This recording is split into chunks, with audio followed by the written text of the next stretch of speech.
뭐 예를 들어서 택시 운전사인데 뭐 발을 다쳤다든지, 싹둑싹둑 미용사인데 손을 다쳤다든지, 이런 식으로 직업과 밀접한 관련성이 있다면 100%는 아니더라도 일정 기간 동안은 2분의 1, 3분의 1 정도는 인정을 해줄 수도 있습니다.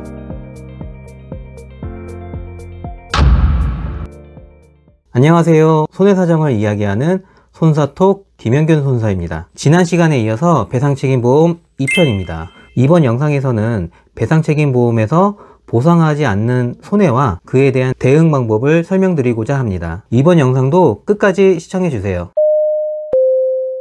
첫 번째는 치료비 중에 재증명료라고 있는데 서류 발급비를 말합니다. 진단서나 진료기록, 영상 CD 복사할 때 지출되는 비용인데요.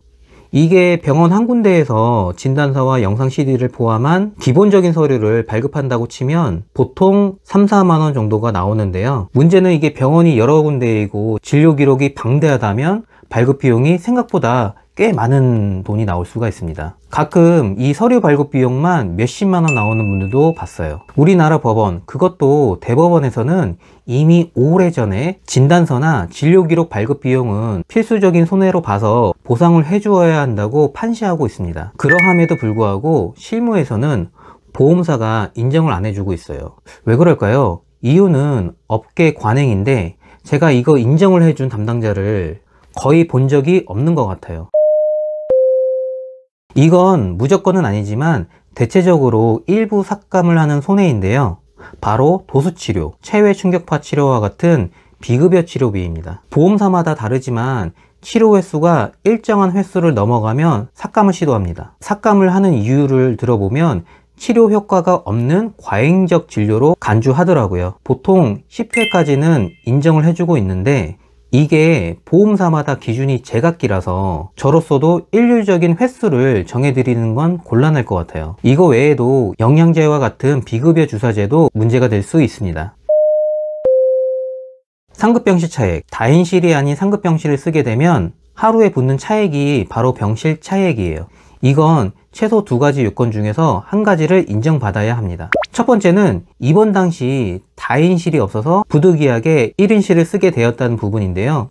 이건 병원 원무과에 요청하시면 사실관계를 확인해서 상급병실 사용 확인서라는 서류를 발급해 줍니다. 두 번째는 메르스나 코로나처럼 감염 우려가 높은 질환에 대한 치료의 목적상 격리해서 치료가 필요하다는 의사소견이 있어야 해요. 근데 사실 이 부분은 치료 목적의 소견서를 받기가 쉽지가 않습니다. 상급병실 차액과 관련해서 유의하실 건 개인의 편의나 또는 개인의 문제 때문에 상급병실을 쓰게 되면 인정을 못 받습니다. 예를 들어서 나는 코를 너무 심하게 골아서 환우에게 민폐라든지 치매가 있어서 다인실 이용이 어렵다든지 이런 사고와 무관한 개인적인 문제로 쓰는 경우에는 인정받기가 어렵다 라는 부분을 유념하시고요. 또 하나 실무에서 가장 많은 사유가 입원 당시 병실이 없었다는 이유인데요. 실무자들이 이런 경우에는 7일에 한해서 인정이 된다고 얘기합니다. 근데 이것도 잘못된 정보입니다. 간병비는 내가 간병인을 사용했다는 이유만으로 인정해 주진 않습니다. 객관적으로 피해자가 병원 생활을 혼자서 할 수 없는 정도의 부상일 때 인정을 해줍니다. 예를 들어 다리나 허리를 다쳐서 침대에서 꼼짝없이 움직일 수 없다거나 화장실을 갈 때 타인의 부축이 꼭 필요하다는 정도의 상태가 되어야 합니다. 일단 원칙은 입원 기간에 한해서만 휴업 손해를 인정해 주고 있어요. 왜냐하면 병원에 입원했다는 사실 자체가 병원이란 곳에 꼼짝없이 갇혀 있는 셈이잖아요. 그래서 입원 기간 동안은 당연히 휴업 손해를 인정해 주는데 문제는 퇴원한 이후이죠. 사실 퇴원만 했을 뿐이지 병가 내고 거의 집에서 요양하시는 분들이 많이 계시거든요. 아니면 통원을 자주 다니다 보면은 일에 지장이 많이 생기는 분들도 계시죠. 하지만 퇴원 이후 기간은 보험사가 휴업 기간으로 거의 인정을 안 해주고 있습니다. 다만 병가를 사용한 객관적인 증빙 자료가 있고 부상의 정도가 직업과 밀접한 관련이 있다면 뭐 예를 들어서 택시 운전사인데 뭐 발을 다쳤다든지, 싹둑싹둑 미용사인데 손을 다쳤다든지, 이런 식으로 직업과 밀접한 관련성이 있다면 100%는 아니더라도 일정 기간 동안은 2분의 1, 3분의 1 정도는 인정을 해줄 수도 있습니다. 제가 겪어보면 휴업 손해가 피해자분들이 느끼시는 가장 억울한 부분의 손해예요. 난 정말 수개월째 놀고 있는데 보험사는 고작 입원 기간 며칠만 인정해 준다고 하니 얼마나 억울합니까? 특별손해는 피해자에게 실질적으로 발생한 손해는 맞습니다. 다만 법적으로 손해배상을 받기 힘든 부분이죠. 일단 우리나라 법원에서 인정되는 법률상 손해배상의 범위는 통상 손해까지만이에요. 통상의 손해를 직접적인 손해라고 해석하셔도 됩니다. 예컨대 사고가 났는데 하필이면 그날 수능 시험을 보러 가는 고3 학생이 다쳐서 수능 시험을 못 본 경우, 또 다른 예로 결혼식을 올리는 신혼부부인데 사고 때문에 결혼식도 못 치르고 신혼여행도 못 가게 된 경우, 모두 각각의 피해자에게 발생한 손해는 맞지만 가해자가 예상할 수 있는 손해가 아니었기 때문에 특별손해로 취급되어서 손해배상을 받기가 사실상 쉽지 않습니다. 교통비 외입니다.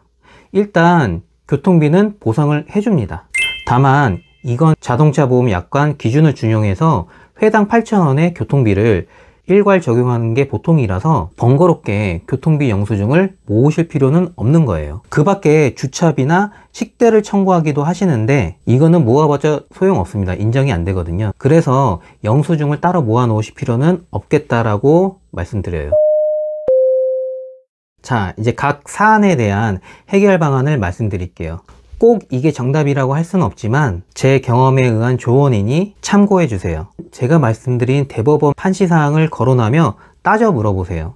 그래도 보험사는 보상을 안 해주려고 할 텐데 만약 적은 액수의 금액이라면 포기하고 넘어갈 수도 있겠지만 그게 아니라면 담당자가 다른 부분에서 손해를 메꿔줄 수도 있습니다. 비급여 진료비는 나를 치료한 주치의에게 비급여 진료의 필요성과 횟수에 문제가 없으며 치료 효과를 입증하는 의학적 소견을 서면으로 받아서 보험사에 제출해 보세요. 100% 인정되기도 하지만 횟수의 차이가 심하다면 일부만 조정되어 인정될 수도 있습니다. 상급병실 차액에서 보상 담당자가 7일이 한도라고 얘기한다면 그건 잘못된 정보입니다. 요건만 맞으면 이건 7일을 초과해도 인정을 해줘야 돼요. 그런데 왜 담당자가 7일을 이야기하느냐? 자동차 보험 약관에는 상급병실은 7일까지만 인정이 가능하다는 규정이 있는데 이걸 배상책임보험에 준용해서 해석하려고 하는 것이죠. 이건 엄연히 별개의 규정입니다. 만약에 내가 다인실이 없어서 부득이 상급병실에 입원했는데 7일을 초과한 상황에서 담당자가 7일까지만 인정해 주겠다고 하면 그건 자동차 보험 약관에 있는 규정이지 배상책임보험에는 그런 규정이 없는 것 아니냐라고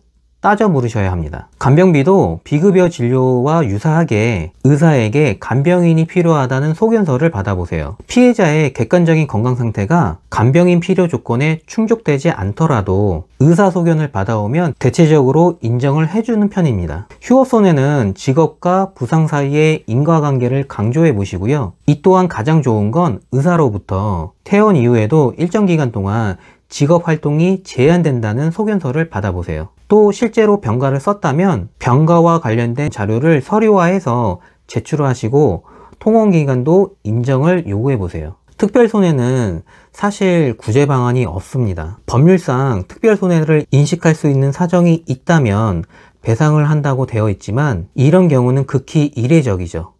그래서 패스하겠습니다. 교통비는 사실 노골적으로 이야기하지 않으면 보상 담당자가 빼먹는 항목이에요.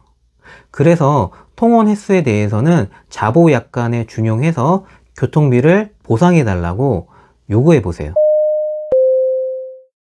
네, 오늘은 배상책임보험에서 보상하지 않는 손해와 대응 방법을 말씀드렸습니다. 아무쪼록 도움이 되셨기를 바라고요. 본 영상이 도움이 되셨다면 좋아요, 구독 눌러주시면 많은 응원과 영상 제작에 동기부여가 되겠습니다. 그럼 손해사정을 이야기하는 손사톡은 다음 영상에서 또 인사드리겠습니다.